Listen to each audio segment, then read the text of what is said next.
After 6.5 years together, my fiancé took the ring back and admitted he never really wanted to be engaged. He dragged his feet on moving out until my parents, who had housed and loved him like a son, finally told him to pack his bags and leave. I, 24 female, have been with my fiancé, 26 male, for 6 years.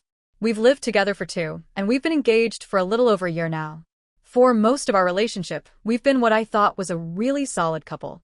We laugh at the same things, share a similar sense of humor, have the same taste in food, movies, games, you name it. We've always felt so in sync. There were times I honestly thought we were two halves of the same person.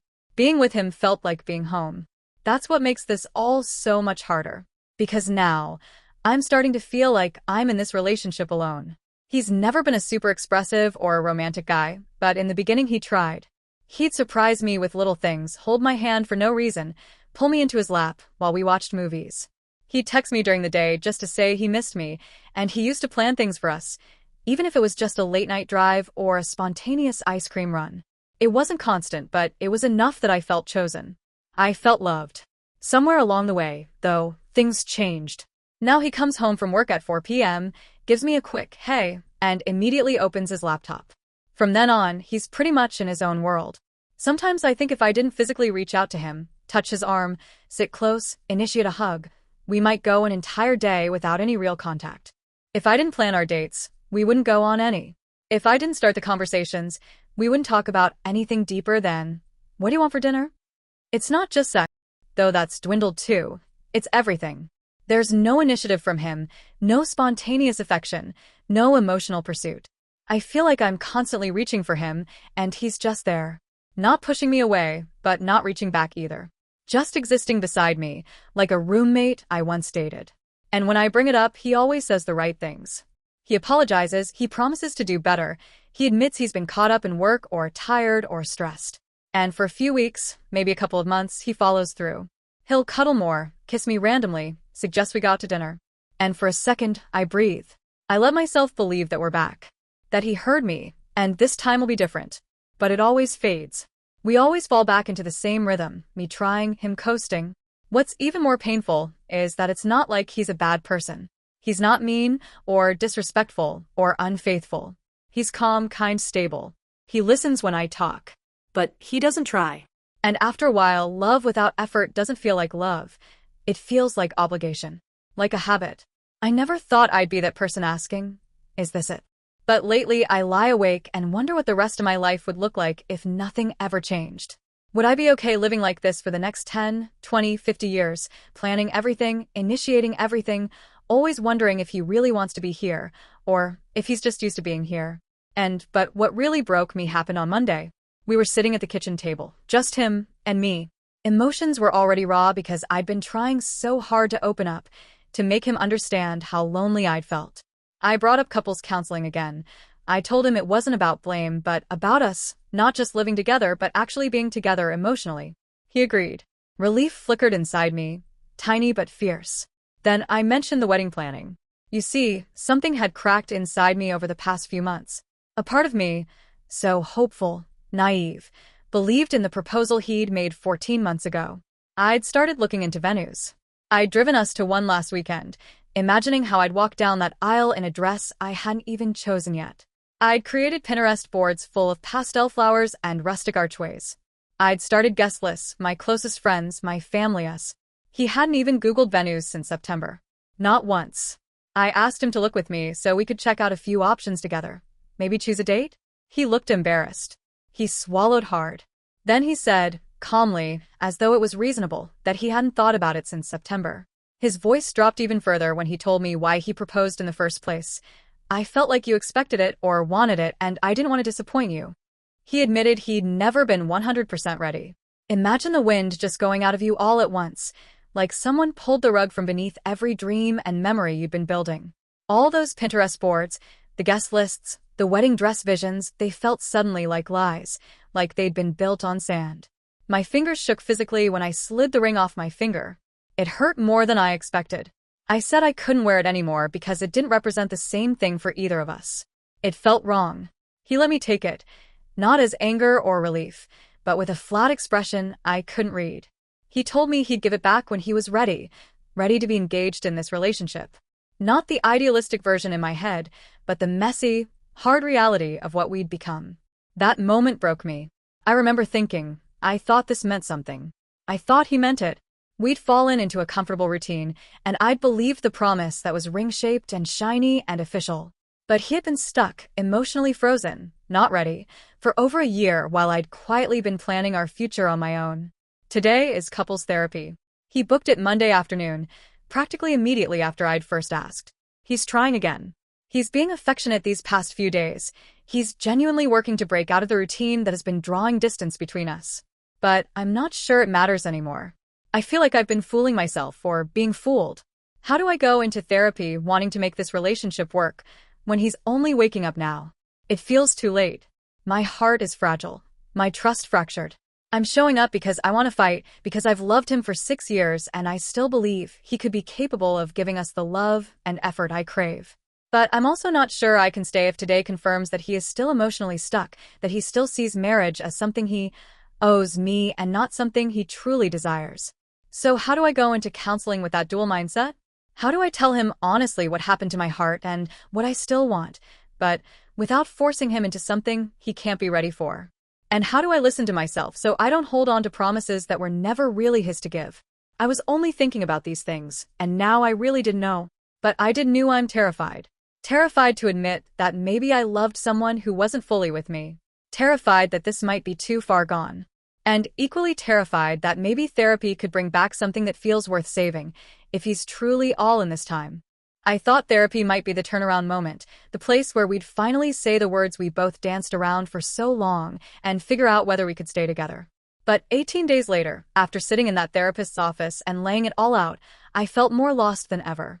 In that session, I repeated everything I'd poured out in my original post, how lonely I'd been, how his proposal felt like it was more for me than for him, how the ring had become a symbol of something broken. I asked him, "Are you ready? Do you want this? Can you even commit to being engaged, to being present?" But every time he spoke, his words were flat.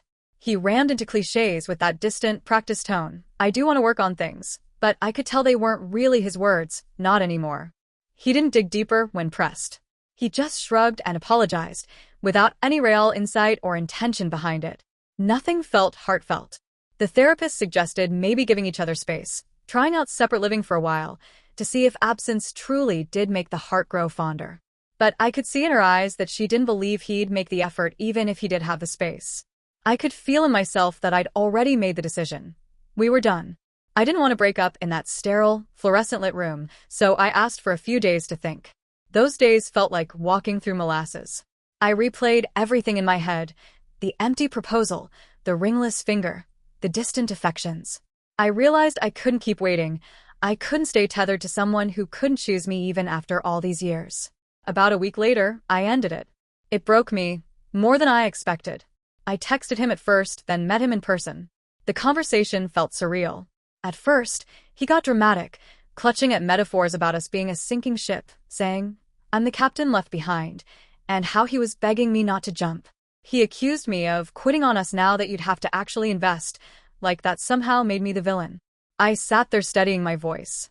"You broke my heart first," I reminded him. "You took the ring back. You lied for months." But none of it seemed to stick. I don't even think he believed me. He cried, he apologized, he begged, for a few hours. But then, the next morning, it was as if we'd hit reset. He was chatting about mundane things, offering to help with my groceries, asking if we could still spend time with the same friend group. He said, "We'll be good friends, right?" And that rattled me more than any outburst. Because if it were real, if he truly cared, he wouldn't so quickly switch gears and move on. That calm, casual tone told me everything I needed to know. He was already finishing up his part in the script we'd planned. He was done too. But he wasn't sorry, more like relieved. Then came the passive-aggressive little comments. "If anyone asks, you broke my heart." Or, "Thanks for stopping the charade and admitting you never really loved me." Comments like that, half apology, half accusation, sounded like someone trying to look like the victim even as they abandoned the relationship. But he didn't cry, he didn't fight. He just moved on. As if we'd never meant anything more than a brief chapter in our lives. That night, I sat in bed and cried all over again. Anger, sadness, disbelief. It wasn't just a breakup. It was a revelation about who he really was.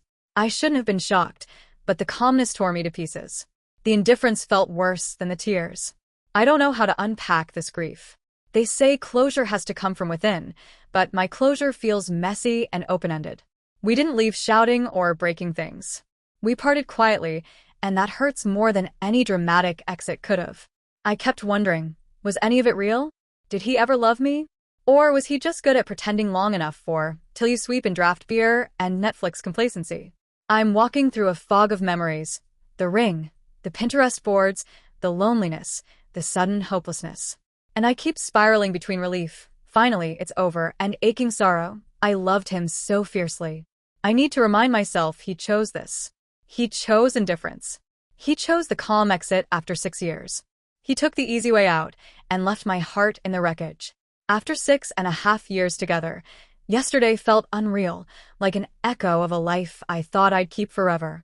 I'd asked him 3 times to move out, set a 2-week deadline from the moment he'd taken his ring back. He responded with hurt, a thinly veiled accusation. Wow, I didn't expect you'd want to get rid of me so soon. But despite my boundaries, he didn't act.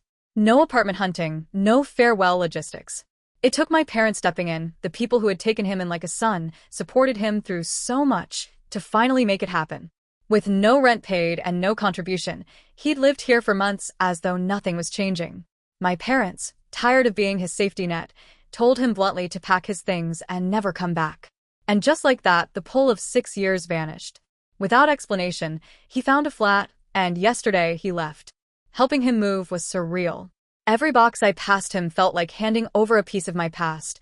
Books we once argued over, clothes I recognized as unwashed for too long, random souvenirs from vacations that no longer meant anything. He loaded up the car with that familiar distant look people get after a breakup, defeated, perhaps, or oddly relieved. Then he drove off, and I stood there in the quiet house, suddenly alone. Tonight, the silence is humbling. No sound of his footsteps upstairs. No half-finished conversations floating around. No shared routine to anchor me. The future feels massive and uncharted, both terrifying and full of possibility. I keep thinking new year, new me, and a part of me hopes that's not just a cliche. I'm ready for someone to tell me this ache will lessen, that this emptiness won't last forever, that I'll heal. So here I am, asking for encouragement. If you're out there reading, it helps, knowing someone else has been through the grief and survived. Maybe even found something better afterwards.